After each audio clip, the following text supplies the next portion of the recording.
I am fashioned by Bridget Pettis, two-time WNBA champion, and now your Emmy Award. Winning host, Brad Perry.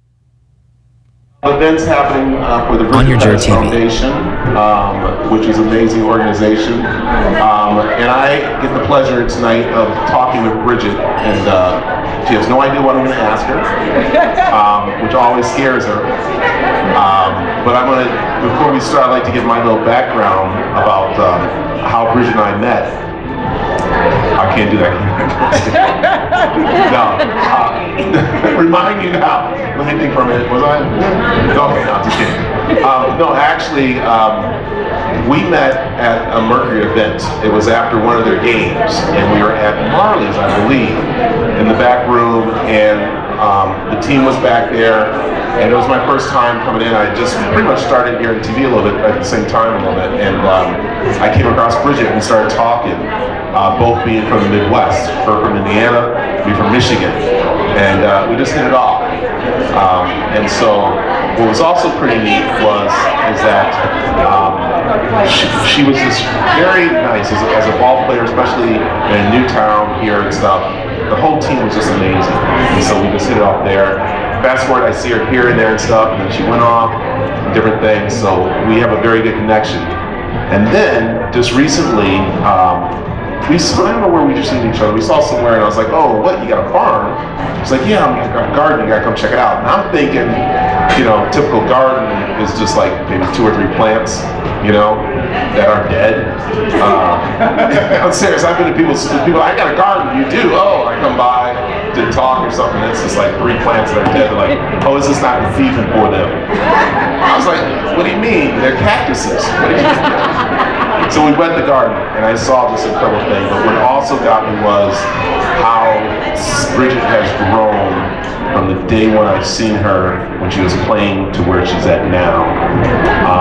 And we sat down and talked a little about the story. So tonight, I want to make sure you guys understand. You guys probably know Bridget to a certain point, but we're going to get a little deeper into Bridget, and that's what she wanted to do tonight. She wanted to let people know what she's all about a little more, and so she asked me, who I hold no of them back, and I'll ask her. I know she said the other day, what are we going to talk about? I go, I'm just going to find out. So I want to start with something that is very important as an athlete. And as an athlete, the hardest thing is finding yourself while you're playing that sport. And we've seen it happen over and over to a lot of athletes lose their self. They go down a dark hole, they do different places. So I gotta ask you, what have you done in your life to understand that you didn't want to be in that place? I think it's a very good question because today you can definitely see that you can get over-identified as an athlete. And that's something I definitely did experience. The thing that I leaned on was my why did I play basketball. I played basketball just for the love of the game. I enjoyed the playground. I enjoyed just being outside and playing basketball. That was the medicine to staying grounded and not losing myself as an athlete was when I would get out and I wanted to stay connected to the game. I connected with the youth in basketball, which was a healthy way of expressing the game and just staying with the game in its most organic and natural way, just for the play itself instead of just being an athlete. So let me ask you, you said about love of the game. Did you feel that it changed when you stepped on the professional court? Because now it's not really, the love of the game or no college or anything like that, but now it's about actually a job. Did that change a lot for you? Yeah, the expectations for sure. You feel the pressure of needing to perform at a certain level. But I think as every athlete, we try to stay connected to our why we play, and it's just the love of the game, and you develop other things inside the love of the game, the work ethic, the consistency, and the disciplines that come with it. But Love the game. It's the healing of the game. All right, we're going to look fast forward. You play, you've been places, you've done things. It's time to leave the game. How do you transition from all of it to just being Bridget Pettis now? Well, I've transitioned in the most unique way, I would say, just finding myself out in the farm. That was very different. I had moments out there where here I am on the land where we're so disconnected from. And then my first experience out there, I'm relating being on the land to slavery. You know, and that, I'm like, this is strange. I shouldn't be feeling these thoughts, but that was the true relationship that I had with the soil. That was the only thing that I could relate and make, you know, that I knew of anything positive of the soil. And growing through that and knowing that's not really the true essence of it was this experience that we had as a culture, but getting deeper to it and where, yeah, this is where our food comes from. And it's as basic as that, and everyone has the right to grow their own food. Yeah. And that's about growing too. And I see that. I said this to you when I came down to the farm. I said there's a new light to you. It's amazing. It's attracting people. People want to be in your circle now, not because you play basketball, but because where you're at in your life. And I think it all comes from, like you said, you're growing that food and you're growing at the same time too. So each time you grow food, you're growing a new you, am I right? Absolutely, yeah.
Brand new right now here.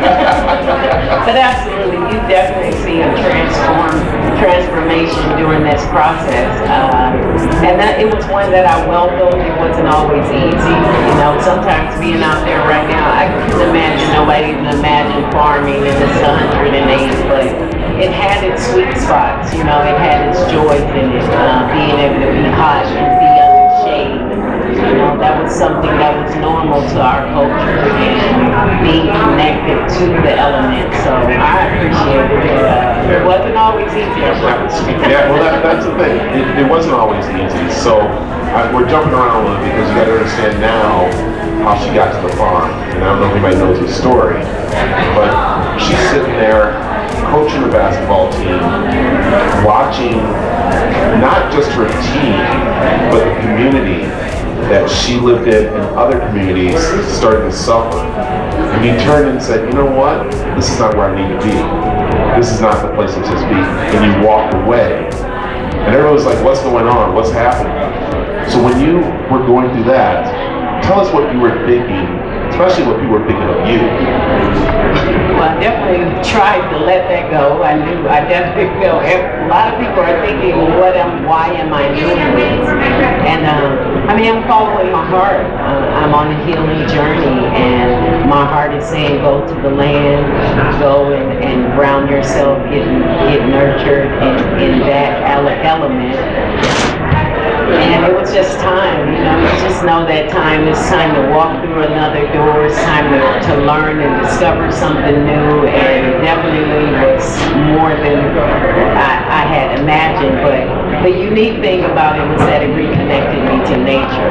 And not only did I find myself in the garden, I found myself in the river, I found myself in the mountains, I found myself all over in different places that were nourishing to my own self. And I think as an example to other women, and I'm not just saying women of color, I'm saying all women, to like find their place, what they need to personally. I think we look to our women to be our mothers, to be our sisters, to be actually, you know, the stone of our whole family. You know, I mean, even as guys, you know, we turn to them, and I think I love it. You were like, no, you got to go find them. You're showing that when people come down the garden. You're showing them, you're proud of that. You light up. That's a big thing right there.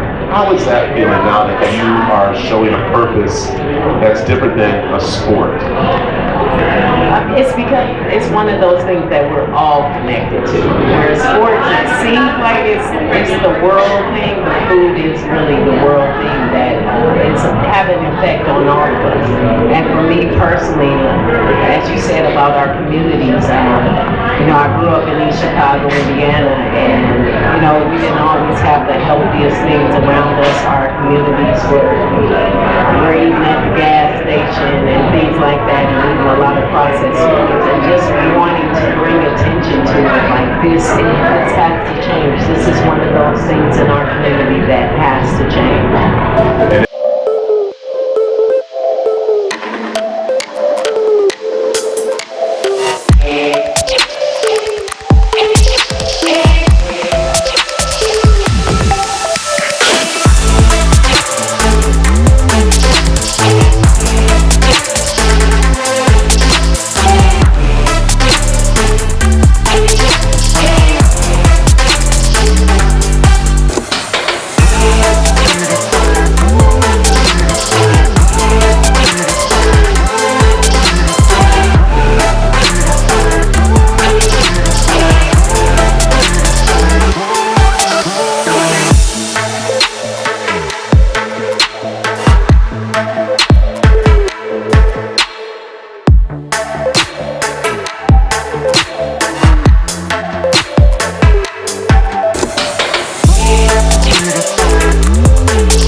The future Bridget, because I know you've been thinking about it, and I like this. I don't know if anybody knows, she's ready to do a big walk.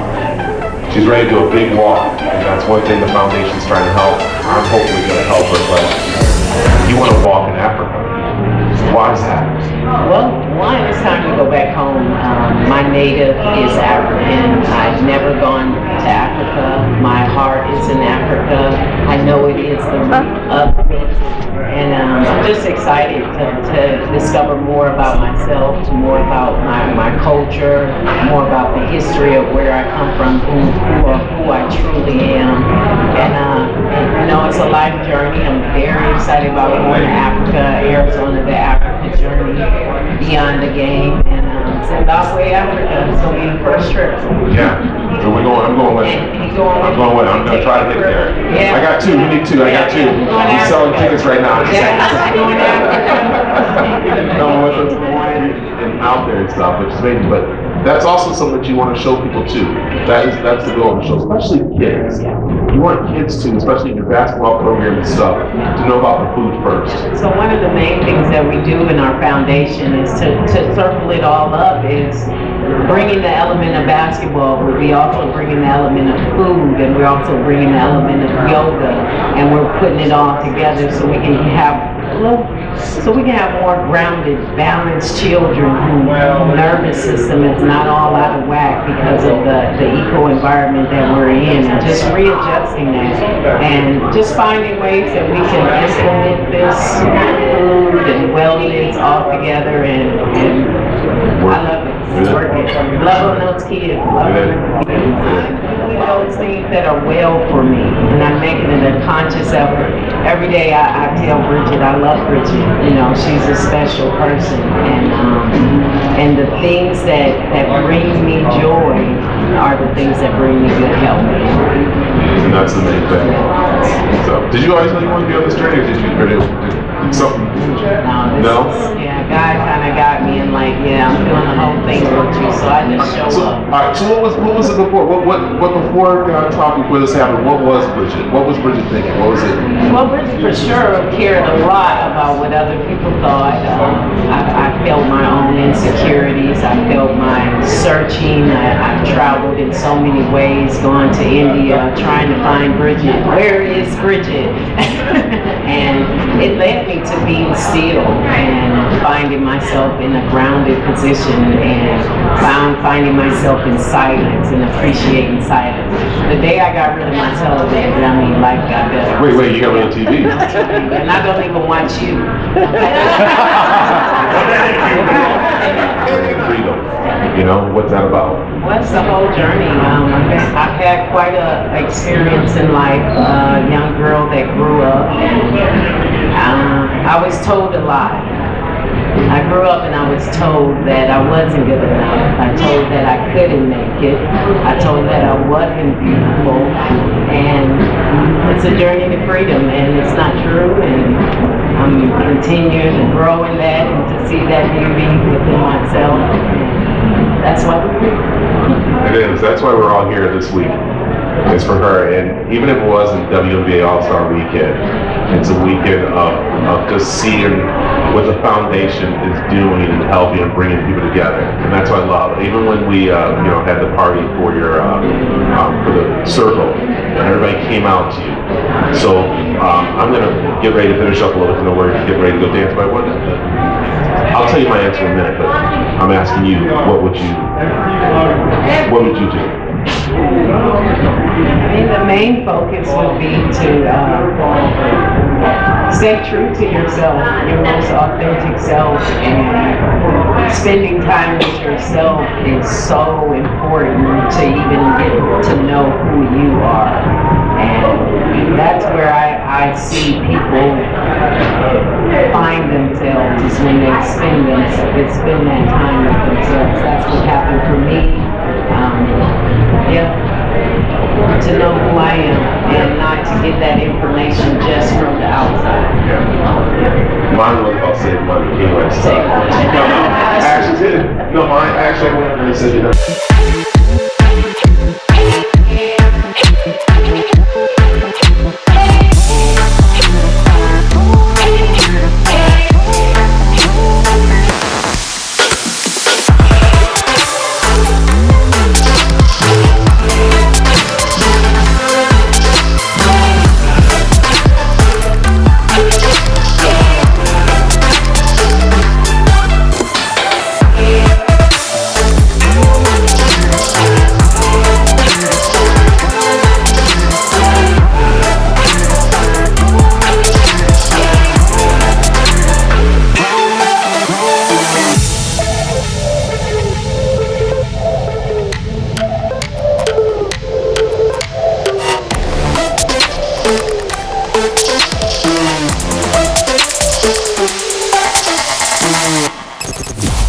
Playing big tunes.